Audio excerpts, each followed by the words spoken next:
Hello everyone, welcome to my channel let's learn chemistry.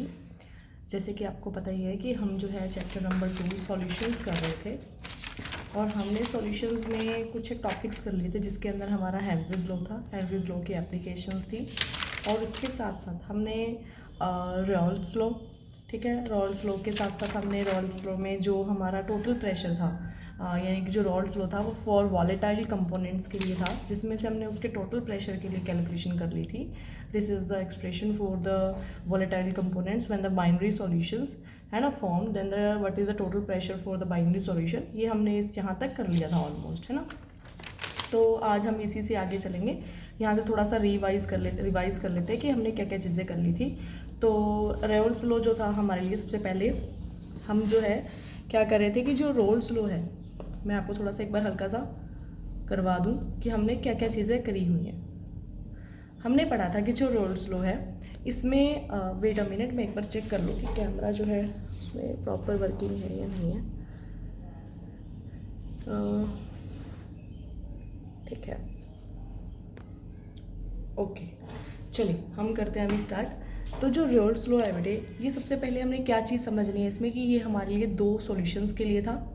एक आप इसको इस तरह से रिप्रेजेंट कर सकते हो कि रॉल्स लॉ में दो सॉल्यूशंस रहते हैं, यानी कि एक टाइप का और एक दूसरे टाइप का। ठीक है, सपोज मैंने उसको कुछ इस वे से रिप्रेजेंट कर लिया है कि जो हमारे पास ये वाला है ये एक तरह के हैं, ये एक तरह का लिक्विड, और हमने दोनों को मिक्स कर दिया है। मिक्स करने के बाद इसको हमने ऊपर से ढक्कन लगा दिया, कवर कर दिया किसी भी तरीके से, और इनके फिर वेपर्स बनते हैं। ठीक है, दोनों के वेपर्स बनते हैं। ठीक है, और इसके साथ साथ हमने इसमें क्या कर लिया था कि जो पी होता है, एक पी नोट हम ज़ीरो लगा के लिखते हैं, एक को हम पी लिखते हैं। ये होता है प्योर कंपोनेंट ए का सॉल्यूशन का वेपर प्रेशर, प्योर कंपोनेंट ए का वेपर प्रेशर, जब मतलब कि अलग बीकर ए में अकेला हुआ, जैसे हमने यहाँ लिखा ही हुआ है कि ये प्योर कंपोनेंट का है जब एक ही कंपोनेंट अकेला बीकर के अंदर था, ये दूसरा कंपोनेंट जब अकेला बीकर में था और जब हमने इन दोनों का सॉल्यूशन बना दिया। ये आप मतलब बहुत अच्छे से ब्रीफ में अगर आपने देखनी है वीडियो तो आप मेरी पुरानी वीडियो देख सकते हो इसी की, तो मैं लिंक जो है डिस्क्रिप्शन में ऐड कर दूँगी इस वीडियो को याद से। और तो हल्का हल्का हम यहाँ से ऊपर ऊपर का रिवाइज कर लेते हैं। तो जो पी रहता है ये होता है पार्शियल प्रेशर। पार्शियल प्रेशर का मतलब क्या रहता है कि जब दोनों को मिक्स कर दें तब ए कंपोनेंट कितना वेपर स्टेट में गया, that is a P A. उसको हम P a simple without note represent करते हैं। ठीक है, तो पार्शियल प्रेशर निकालने का तरीका क्या रहता है कि उस दोनों को मिक्स करने के बाद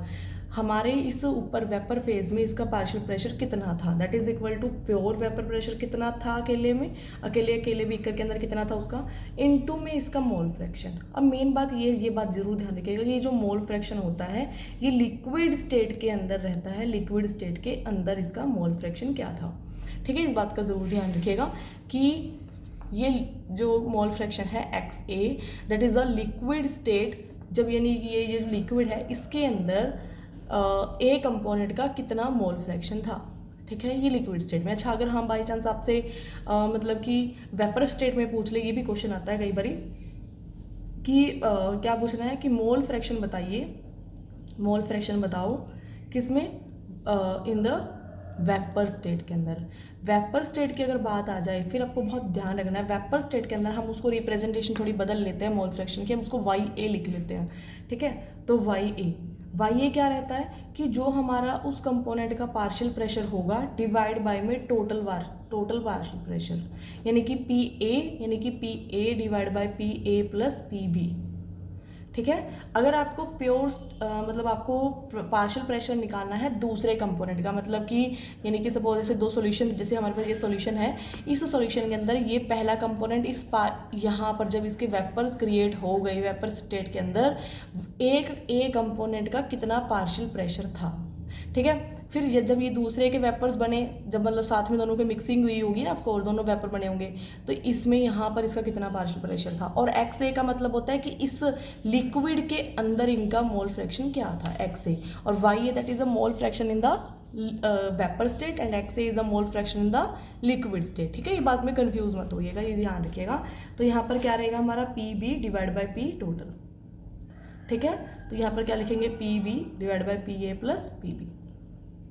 ठीक है, ये रोल्स लॉ है हमारा, जिसमें दोनों ही जो लिक्विड्स रहते हैं वो हमारे क्या रहते हैं, वॉलेटाइल कंपोनेंट्स रहते हैं। ए भी वॉलेटाइल है और बी भी जो हमारा है वो वॉलेटाइल कंपोनेंट रहेगा, राइट। अब इसके बाद हमारे पास एक टॉपिक शुरू होता है और ये इंपॉर्टेंट भी है, पेपर में क्वेश्चन इसमें से 101% श्योर होता है कि आएगा, लेकिन हाँ आता थोड़े छोटे नंबर का ही है, 1-2 नंबर का या 2-3 नंबर का भी रहता है। तो इसमें क्या रहता है, सबसे पहले देखिए इसमें मैं आपको बता दूँ इनका नाम क्या है, that is a ideal solutions and non ideal solutions. ठीक है, नॉन आइडियल सॉल्यूशंस। अब ये क्या चीज़ है ना, देखो जब मैंने आपसे एक बात कही कि जब हमने ए और बी, जब मैंने देखो दो टाइप का सॉल्वेंट डाले थे, यानी कि मान लो सपोज एक एग्जांपल ले ली, मान लो मैंने एक इथेनॉल डाला और एक वाटर डाल दिया, तो एक इथेनॉल के मॉलिक्यूल होंगे इस पानी में, इसमें सॉल्यूशन में एक वाटर के मॉलिक्यूल, दोनों ने मिलकर एक बाइंड्री सॉल्यूशन बना दिया। ठीक है, अगर मैं आपसे एक कहूँ कि अगर एक टाइप का जो सॉल्वेंट डाला था, इस बात को ध्यान समझिएगा प्लीज़, कि जो हमने एक टाइप का सॉल्वेंट डाला था YAA, suppose this is an ethanol example, ठीक है, मैं अभी कोई पर्टिकुलर नहीं ले रही हूँ, अगर एक टाइप का एक सॉल्वेंट लिया मैंने और इनके बीच में ये जो बॉन्ड था, ठीक है, बॉन्ड की बात है सारी की सारी, और एक जो दूसरे टाइप का सॉल्यूशन लिया था मैंने, जब सपोज वाटर, ठीक है, ये दोनों जो है ये इनके बीच का जो बॉन्ड था, और जब मैंने इन दोनों का मिक्सचर, यानी कि इन दोनों का जब मैंने सॉल्यूशन बना दिया, यानी कि जब ए और बी के बीच में जो बॉन्ड बना होगा आफ्टर मिक्सिंग, अगर ये जो बॉन्ड बना है ए और बी के बीच का जो बॉन्ड है, ये बॉन्ड का जो मतलब कि स्ट्रेंथ है वो ए बॉन्ड के लगभग और बी बॉन्ड के बराबर होगी, यानी ए बी के जो बॉन्ड, ये जो बॉन्ड स्ट्रेंथ जो है,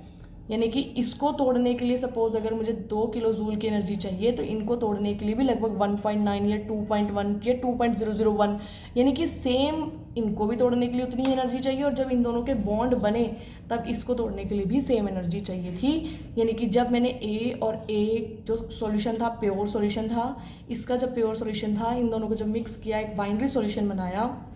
उस टाइम जो बॉन्ड बने उसको भी तोड़ने के लिए सेम एनर्जी चाहिए थी जितनी ए प्योर को चाहिए थी, बी प्योर को चाहिए थी। ठीक है, यानी कि जब ए और बी के जब वेपर्स बने होंगे तो सेम एनर्जी चाहिए होगी कि इनके भी वेपर प्रेशर सेम बने, यानी कि कुल मिलाकर मैं अगर आपको थोड़ा सा ये इस तरह से कहूँ कि जो हमारा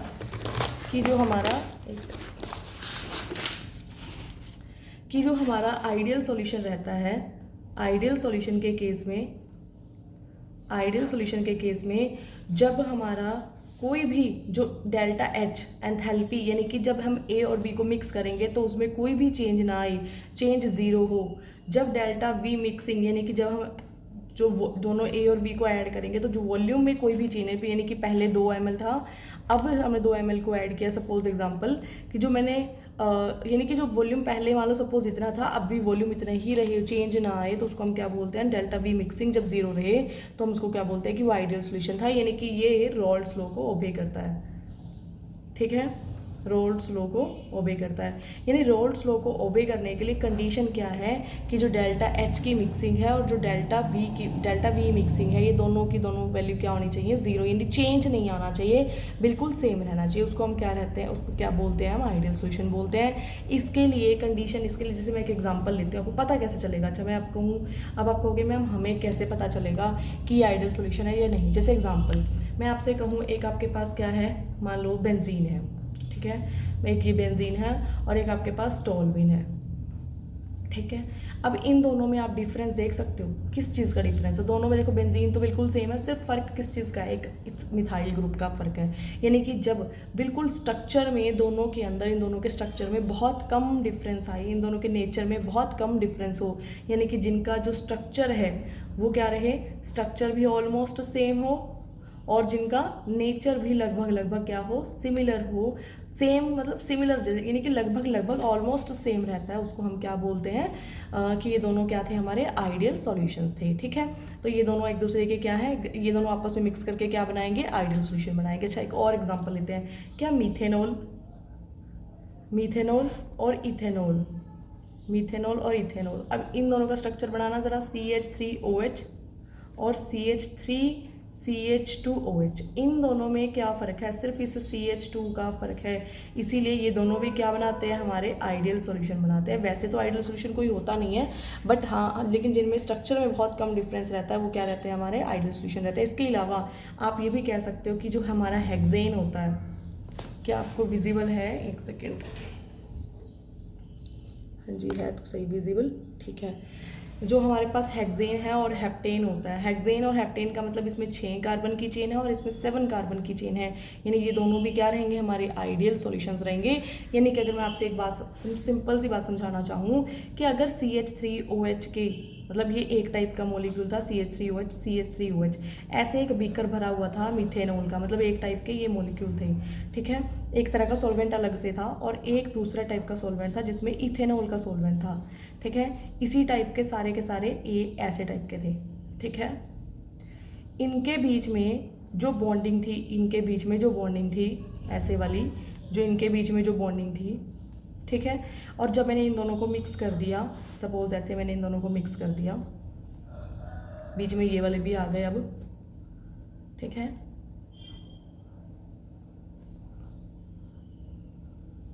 ठीक है, अब जो इनके बीच में बॉन्डिंग थी, यानी कि अगर इनके बीच में जो स्ट्रेंथ थी या इनको बॉन्ड को तोड़ने के लिए अगर 10 किलो जूल की एनर्जी चाहिए थी, इसको तोड़ने के लिए भी लगभग 10 किलो जूल की एनर्जी चाहिए थी। तो जो इन दोनों के बीच में बॉन्ड बने हैं डिफरेंट टाइप के मॉलिक्यूल के बीच में, तो इसको तोड़ने के लिए भी लगभग 10 किलो जूल यानी कि 9.9999 भी हो सकती है या 10.00001 भी हो सकती है। ऑलमोस्ट सेम एनर्जी चाहिए इनको बॉन्ड को तोड़ने के लिए भी, यानी कि जब इनको जब हम वेपर्स बनाएंगे तो वो भी उसी लगभग सेम टेम्परेचर पर बनेंगे, उतने ही बनेंगे, उसी टाइप से बनेंगे जैसे हमारे प्योर के बन रहे थे। तो ऐसे सॉल्यूशंस को हम क्या बोलते हैं? आइडियल सॉल्यूशन बोलते हैं, ठीक है। आइडियल सॉल्यूशन के बाद अगर मैं कहूँ आपसे नॉन आइडियल सॉल्यूशन क्या रहता है, यहीं कर लेते हैं ताकि आपको थोड़ा सा डिफरेंस अच्छे समझ में आ जाएगा। यहीं से करते हैं। देखिए, जो नॉन आइडियल सॉल्यूशन रहता है, अब आप समझ गए होंगे, यानी कि जब हमारा प्योर कंपोनेंट ए जो था और जो हमारा प्योर कंपोनेंट जो बी था,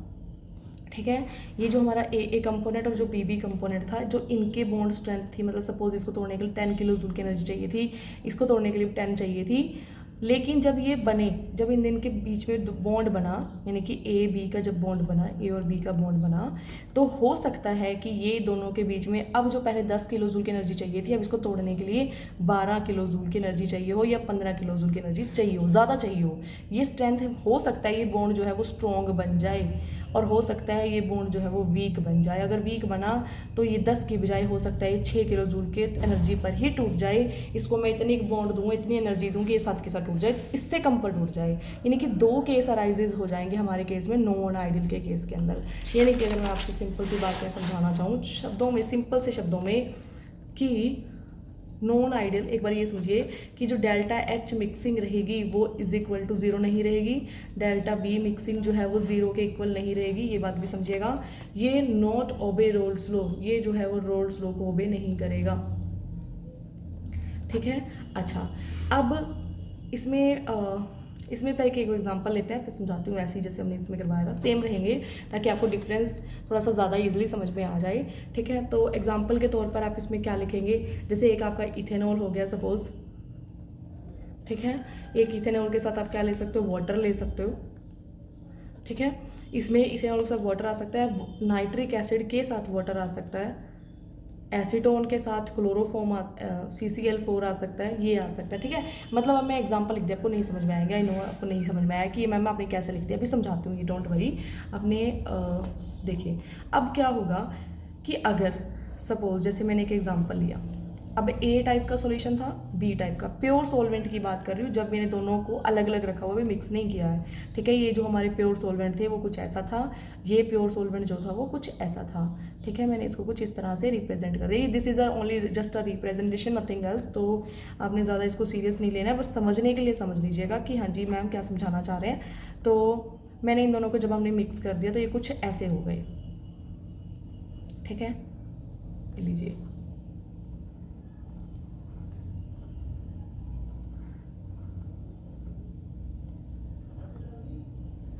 ठीक है, अब हो सकता है कि जो ए और ए के बीच में जो हमारे बॉन्ड बने थे, ये जो बॉन्डिंग थी हमारी इन मॉलिक्यूल्स के बीच में, इनके बीच में इनकी जो बॉन्डिंग थी वो सपोज मैं एक एग्जांपल ले लेती हूँ, सेम वही वाला मान लो, जैसे मैंने इनको कहा इनको तोड़ने के लिए 10 किलो जूल का हमें स्ट्रेंथ देनी पड़ेगी या हमें इतनी हीट देनी पड़ेगी। ठीक है, सिंपल नंबर से समझते हैं, नंबर से इजीली समझ में आ जाएगा। फिर जबकि इनको तोड़ने के लिए भी सब लगभग मुझे 10 के आसपास वैल्यू चाहिए थी, या 10 नहीं तो आप कह सकते हो थोड़ी कम ज़्यादा भी कह सकते हो, जैसे 9, 8, 7 कुछ भी कह सकते हो। ठीक है, अब जब इन दोनों को मिक्स किया, जब मैंने इन दोनों का A + B का सोल्यूशन बना दिया, दोनों को मिक्स कर दिया, तो ये पॉसिबिलिटी है कि A और B के बीच में जो बॉन्ड बने, ये जो बॉन्ड बने हैं, ये वाली जो बॉन्डिंग हुई है हमारी ऐसे वाली, तो ये जो बॉन्डिंग थी, ये बॉन्डिंग हो सकता है, ये वाला जो बॉन्ड है A और B के बीच का बॉन्ड, या तो ये A के बॉन्ड से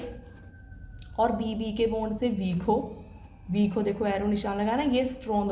हो, या पॉसिबिलिटी है कि जो A और B का बॉन्ड है वो A और B के बॉन्ड से स्ट्रॉन्ग हो। ये दो पॉसिबिलिटी अराइज हो सकती हैं। तो मेरे पास एक पहली पॉसिबिलिटी और सेकंड पॉसिबिलिटी ये है कि B का जो बॉन्ड था वो लेस हो, मतलब वीक हो एज कम्पेयर टू A और B। हो सकता है A और B का जो बाद में सोल्यूशन के बाद जो मिक्स हुआ AB और A के बीच का जो बॉन्ड था उसके कंपैरिजन में स्ट्रॉन्ग बॉन्ड, उसको ज़्यादा एनर्जी चाहिए तोड़ने के लिए। यहाँ तक आई होप समझ में आ गया होगा, ईजी था, है ना। अब इसके बाद का जो कॉन्सेप्ट है, यहाँ तक तो आइडियल तो खत्म हो गया, नॉन आइडियल का कॉन्सेप्ट चलेगा, उसके लिए ज़रूर ध्यान से देखिएगा। अब एक सेकेंड देखने दो, कई बार बीच में जो वीडियो है वो रुक जाती है, तो क्या आपको यहाँ से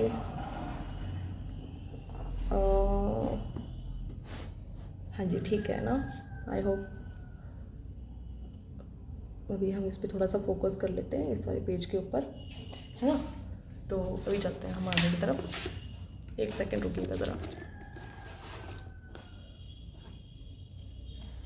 ठीक है, तो अभी जो नॉन आइडियल का केस है, नॉन आइडियल के केस के अंदर मैं यहाँ पर थोड़ा सा इसको बड़ा बना लेते हैं, नॉन आइडियल सॉल्यूशंस। अब हमारे पास क्या अराइज होंगे, दो केसेस अराइज होंगे। एक तो होगा कि जब हमारे पास, मैं एक साइड लिख लेती हूँ, कि जब हमारे पास A-B की जो इंट्रैक्शन है वो क्या हो, लेस हो एज़ कम्पेयर टू A और B के इंट्रैक्शन के।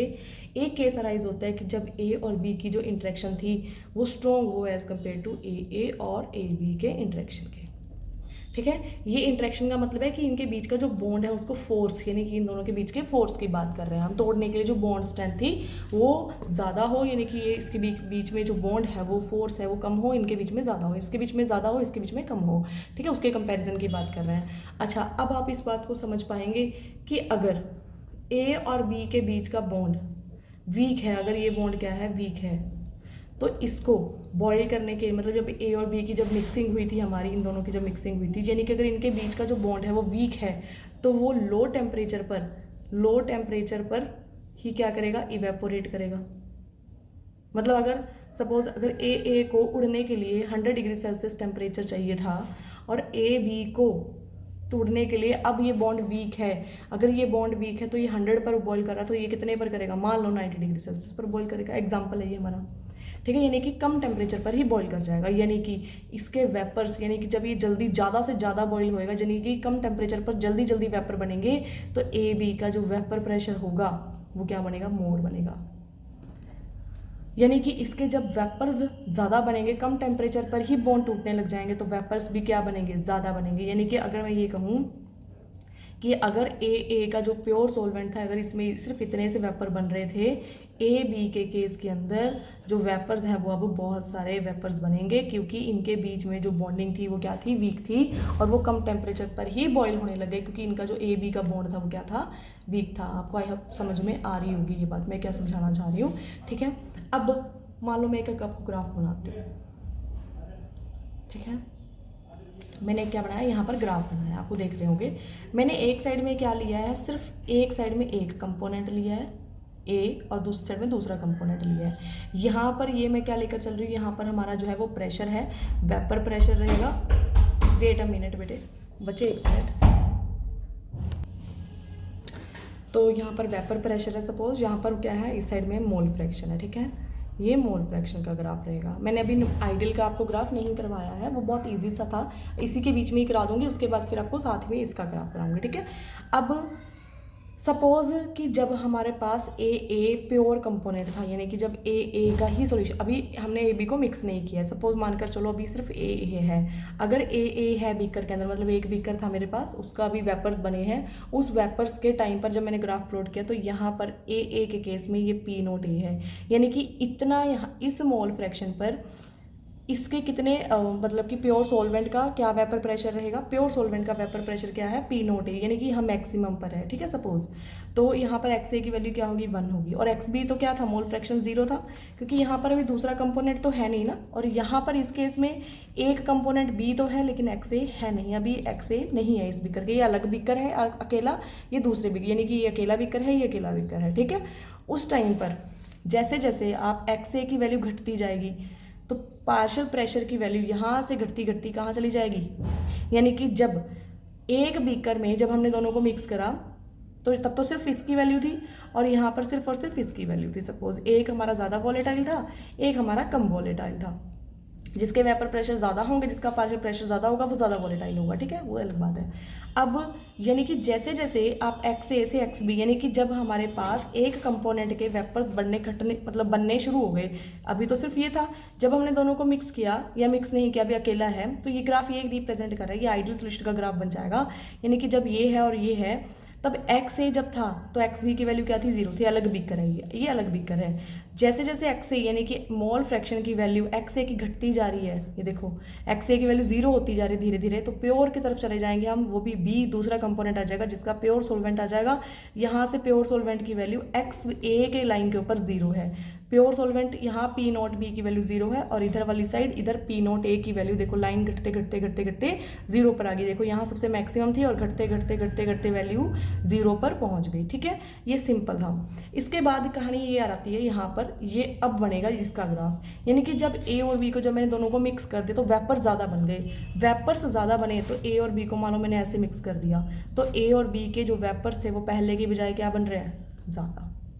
यानी कि अब वेपर्स ऐसे बनेंगे, पहले ऐसे वेपर थे ए बी को मिक्स करने के बाद, आइडियल सॉल्यूशन था, अब इसका वेपर प्रेशर जो है वो पहले की बजाय क्या बनेगा, ज़्यादा, तो ऊपर की तरफ डेविएशन जाएगी, पॉजिटिव डेविएशन जाएगी, तो इसका ऐसे वाले ग्राफ को हम क्या बोलते हैं, पॉजिटिव डेविएशन। पॉजिटिव डेविएशन का मतलब होता है कि जब ए और बी के बीच में जो बॉन्ड वीक हो, कम टेम्परेचर पर ही बॉयल करने लग जाए, तो हम उसको क्या बोलते हैं,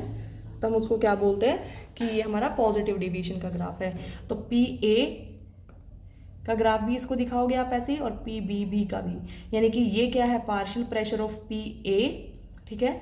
और this is the partial pressure of, sorry this is the partial pressure of P B, this is the partial pressure of P A, अरे यार क्या लिख दिया, पी ए, और ये जो हमारी ऊपर वाली कर्व है that is a total pressure, that is P A plus P B का पार्शियल प्रेशर का दोनों का सम रहेगा, ठीक है। और अगर मैं नेगेटिव डेविएशन की बात करूँ, आपको थोड़ा सा समझ में आने लग जाएगा धीरे धीरे, कि जब ए और बी का जो बॉन्ड था ये अगर स्ट्रॉन्ग बॉन्ड है तो इसके लिए हाई टेम्परेचर चाहिए होगा, यानी कि इसके जो वेपर्स हैं वो क्या बनेंगे, स्लो बनेंगे, वेपर्स स्लो बनेंगे यानी कि लेस बनेंगे, अगर लेस बनेंगे तो वेपर प्रेशर भी क्या होगा, लो होगा, है ना। तो अगर मैं इसी ग्राफ को थोड़ा सा ऐसे रिप्रेजेंट करूँ, इसी के वे में रिप्रेजेंट करूँ, एक स्लोप पर एक्स ए 1 है तो एक्स बी की वैल्यू क्या 0 है, एक्स बी अगर यहाँ 1 है तो एक्स ए क्या रहेगा, वो 0 रहेगा। पहले हम जस्ट सिंपल एक ऐसा ग्राफ बना लेते हैं, ठीक है, ये टोटल, ये तो यहाँ तक तो हमारा आइडियल का ग्राफ है, ये पी नॉट ए पी नॉट बी, ठीक है। और अगर ये नेगेटिव डेविएशन है तो आपने इसको रिजल्ट को उल्टा दिखाना है, ऐसे टेढ़ी उल्टी लाइनें लगानी है, यानी कि ऐसे नेगेटिव की तरफ लेकर जानी है, ठीक है। तो ये हमारा क्या रहेगा, पी ए, ये क्या रहेगा हमारा पी बी, ठीक है, ये हमारा क्या रहेगा P A plus P B, that is equal to total pressure, ठीक है। तो ये हमारा जब हम डेविएशन के विदाउट दिखाते हैं तब ये होता है हमारा नॉन मतलब कि आइडियल का ग्राफ, जब हम इसमें डेविएशंस दिखा देते हैं तो ये हमारा नॉन आइडियल का ग्राफ बन जाता है, ठीक है। एग्जाम्पल्स जो है हम इसके अभी समझा देती हूँ आपको, देखिए जैसे एग्जाम्पल के तौर पर, जैसे एग्जाम्पल के लिए हम बात करें पॉजिटिव डेविएशन की, मैं अगर बात करूँ पॉजिटिव डेविएशन की बात करें अगर हम, तो पॉजिटिव डेविएशन के केस में क्या रहेगा, जैसे इथाइल अल्कोहल C2H5OH साथ में वाटर, यानी कि जब H2O के जो बॉन्ड थे और जो C2 अल्कोहल के जो बॉन्ड थे, ये ज़्यादा स्ट्रॉन्ग बॉन्ड था, ये ज़्यादा स्ट्रॉन्ग बॉन्ड था, प्योर की बात कर रही हूँ, जब हमने इन दोनों को मिक्स कर दिया, यानी कि इन दोनों को C2H5OH प्लस वाटर मिक्स बना दिया, तो इनके जो बॉन्ड बन गए वो क्या बन गए, वीक बॉन्ड हो गया, क्योंकि हाइड्रोजन बॉन्डिंग पहले की कंपैरिजन में क्या हो गई, वीक हो गई, तो वीक बॉन्ड हो गया, तो इसलिए ये कैसा डेविएशन शो करेगा, इसके वेपर प्रेशर जो है वो हाई होगा, इसीलिए ये पॉजिटिव डेविएशन शो करेगा। तो इसी तरह से आप इसमें थोड़े से एग्जांपल लिख लो, जैसे कि एसीटोन, ये थोड़ा सा बेटे याद ही करना पड़ेगा। कार्बन डाइसल्फाइड हो गया हमारे पास, ठीक है, इसमें कार्बन टेट्राक्लोराइड भी आ सकता है, CCl4, साथ में बेंजीन भी आ सकता है, C6H6 की। इनके प्योर खुद के बॉन्ड ज़्यादा स्ट्रॉन्ग थे, जब मिक्स किया तो बॉन्ड वीक हो गए, ये पॉजिटिव डेविएशन में चले जाएंगे, ठीक है। और जो नेगेटिव डेविएशन के लिए हमारे पास कौन सा ग्राफ आएगा, नेगेटिव डेविएशन के लिए इसमें आप एग्जांपल ले सकते हो, जैसे कि हमारे पास वाटर एंड नाइट्रिक एसिड, ये ले सकते हो। वाटर का बॉन्ड जो था वो अकेला इतना ज़्यादा स्ट्रॉन्ग नहीं था, जब इन दोनों को मिक्स कर दिया, मिक्स करने के बाद जो वाटर और प्लस नाइट्रिक एसिड का जो बॉन्ड बना वो ज़्यादा स्ट्रॉन्ग बना एज़ कम्पेयर टू अकेले वाटर और अकेले नाइट्रिक एसिड, इसलिए कैसा डेविएशन शो करेगा, ये नेगेटिव डेविएशन शो करेगा, राइट, ठीक है। 1 सेकेंड का रुकिएगा, 2 मिनट, देखो ज़रा वीडियो क्लियर है या नहीं है, ठीक है। हम दूसरा एग्जांपल इसमें ले सकते हैं, जैसे कि सपोज़ आप कह सकते हो कि हाइड्रोक्लोरिक एसिड के साथ वाटर ले सकते हो, ये भी हमारा नेगेटिव डेविएशन का एग्जांपल शो करता है, बाद में हाइड्रोजन बॉन्डिंग कर लेगा। या फिर आप इसके साथ chloroform CH3Cl3 plus acetone CH3COCH3 का एग्जांपल भी ले सकते हो, ये भी नेगेटिव डेविएशन शो करता है, ठीक है। ये हमारे रॉल्स लॉ के पॉजिटिव नेगेटिव डेविएशन तक का टॉपिक है सिर्फ। इसका अब हम क्वेश्चन सॉल्व करते हैं, जैसे कि आपको पता ही है, हम ओसवाल के कुछ जो है डेली बेसिस पे साथ में 2-2 3-3 क्वेश्चन कर लेंगे, तो हमारा ओसवाल भी कंप्लीट होता जाएगा, है ना। तो हम करते हैं आप क्वेश्चन, कहाँ पर था क्वेश्चन, हाँ जी, यहाँ से इजी सा क्वेश्चन करते हैं। सबसे पहले ये देखिए क्वेश्चन, आपको आई होप आपको विजिबल होगा। देखिए क्या लिखा है, states Rawls law for a solution containing volatile component. Rawls law को बताना है और वॉलेटाइल कंपोनेंट के लिए 2 कैरेक्टरिस्टिक्स लिखनी है which of the Rawls law. क्या होता है कि जब वॉलेटाइल लिक्विड्स होते हैं तो उनका जो पार्शियल प्रेशर रहता है, यानी कि जो PA रहता है, वो किसके बराबर होता है, प्योर सॉल्वेंट इंटू XA के बराबर रहता है, ठीक है, इंटू मोल फ्रैक्शन रहता है, प्योर सॉल्वेंट इंटू का vapour pressure into mole fraction, ठीक है। तो इसकी 2 कैरेक्टरिस्टिक्स क्या है कि जब डेल्टा H मिक्सिंग रहेगी वो 0 रहेगी, वॉल्यूम जो है वो 0 रहेगा, दोनों की जो फोर्स ऑफ अट्रैक्शन है वो दोनों के बराबर, यानी कि after mixing and before mixing same रहनी चाहिए, ठीक है। इसके साथ साथ एक क्वेश्चन लिखा हुआ है, देखिए क्वेश्चन क्या है, a decrease in temperature is observed on mixing ethanol and acetone. देखो क्या कह रहे हैं कि जब हमने इथेनॉल और एसीटोन को मिक्स किया तो टेम्परेचर घट गया, ठीक है। देखो जब टेम्परेचर घटा है, इन दोनों को मिक्स करने के बाद टेम्परेचर कम हो गया for making the same vapour pressure, तो इट मीन्स उनके बीच में जो बॉन्ड है वो क्या हुआ होगा, वीक हुआ होगा ना। तो अगर बॉन्ड वीक हुआ इट मीन्स वो डेविएशन किस तरह की शो करेगा, नेगेटिव डेविएशन, यानी कि पॉजिटिव डेविएशन शो करेगा, यानी कि इथेनॉल और एसीटोन के इंट्रैक्शन के बाद जो बॉन्ड है वो वीक हुआ है ना, क्योंकि टेम्परेचर घटा है, तो डेविएशन किस तरह की शो करेगा, वो पॉजिटिव डेविएशन शो करेगा। कोई बार पेपर में डेविएशन भी पूछ लेते हैं तो आपको पता होना चाहिए, ठीक है। बोर्ड्स में आए हुए क्वेश्चन करवा रही हूँ आपको, उसके विदाउट कोई भी जो है फालतू के क्वेश्चन नहीं कराएंगे, जो बोर्ड के लिए इंपॉर्टेंट है, जितने भी आ सकते हैं उस तरह के करवाएंगे, ठीक है। उसके बाद रीज़न, अगर बाई चांस इसमें रीज़न भी पूछ लिया, जैसे गिव रीज़न कहा हुआ है, तो आप क्या लिख सकते हैं कि इनके बीच में जो बॉन्डिंग है इथेनॉल और एसीटोन के बीच में, यानी कि जो पहले हाइड्रोजन बॉन्ड था वो वीक हो गया होगा एज़ कम्पेयर टू जब हमने इन दोनों को मिक्स किया, जिसकी वजह से इनके बीच में जब बॉन्डिंग वीक होगी, हाइड्रोजन बॉन्डिंग घट गई, लिखा हुआ है सभी कुछ, ठीक है। तो उसको कम एनर्जी चाहिए होगी ताकि वो टेम्परेचर, मतलब इसीलिए टेम्परेचर भी कम होगा, है ना, तो इसीलिए घट गया होगा। इसके बाद चलते हैं अगला क्वेश्चन क्या लिखा है। अभी हम इस वाले क्वेश्चन हमारे अभी नहीं हुए हैं तो हम नहीं करेंगे, ठीक है। ये क्वेश्चन देखिए क्या लिखा था, vapour pressure of a pure liquid X and a pure liquid Y, यानी आपको प्योर लिक्विड की बात कर रहे हैं, पहले एक बार क्वेश्चन पढ़ ही लेते हैं। X and Y pure liquids हैं, उनका वेपर प्रेशर यानी P0A की बात करी गई है, ठीक है। P0X और P0Y प्योर बोला है ना बेटे, तो प्योर का ध्यान रखना है, दोनों का प्योर का दिया है। और if the equal moles of X and Y are mixed to form an ideal solution, calculate the vapour pressure of the total solution. Solution का आपको वेपर प्रेशर निकालना है। देखिए जब भी दो चीज़ों, कभी भी टोटल प्रेशर का फॉर्मूला क्या रहता है, क्वेश्चन 1, टोटल प्रेशर क्या रहता है हमारे पास, PA प्लस PB, यही रहता है ना। यहाँ A और B की बजाय इन्होंने क्या लिखा है, X एंड Y लिखा है, तो आप X एंड Y के साथ जा सकते हैं, कोई दिक्कत नहीं रहेगी आई होप। तो मैं यहाँ क्वेश्चन थोड़ा सा ऐसे कर लेते हैं। PA को हम क्या लिखेंगे, P0A into X plus P0B into X B, ऐसा लिख सकते हैं, या एक्स एक्स भी लिख सकते हैं आप, क्योंकि एक्स एक्स दिया हुआ, ठीक है, तो ऐसा लिख सकते हो। अब टोटल पूछा है और ये बोला है कि इन दोनों के जो नंबर ऑफ मोल्स हैं वो क्या है, बराबर है, इक्वल मोल्स हैं, इक्वल मोल्स हैं, यानी कि एक्स ए और प्लस एक्स बी किसके बराबर होता है, 1 के। अगर ये दोनों बराबर है तो ये हाफ और हाफ होगा, तभी ये 1 होगा। यानी एक्स बी की वैल्यू को अगर मैं हाफ मान लूँ और एक्स ए की वैल्यू को भी हाफ मान लूँ, यानी कि मेरे पास वैल्यूज़ आ गई। अब इन्होंने क्या पूछा, पी टी, ठीक है, तो पी नोट ए, क्या मैं इसमें हाफ या ऐसा नहीं लिखना चाहते तो उसको आप ऐसे लिखिए, याद करो हमने ये फॉर्मूला ड्राइव किया था, ये देखो ये वाला, P naught A is equal two plus this, तो मैं इसी से ये डायरेक्ट बार बार हम उसको डेरिवेटिव नहीं करेंगे, तो आप यहाँ से डायरेक्ट उठा सकते हो कि पी नोट ए प्लस आप लिख सकते हो X B, P note B minus P naught A, ठीक है। अब आपको P naught A pure solvent की बात करी गई है, pure solvent P naught A कितना दिया था, पी नोट एक्स की वैल्यू 120, आपको कितनी दी गई है 120, तो आप लिखिए 120 plus X B that is half, P note B की वैल्यू थी 160, तो 160 माइनस 120, तो 120 प्लस 1/2 इंटू 40, ठीक है। तो सॉल्व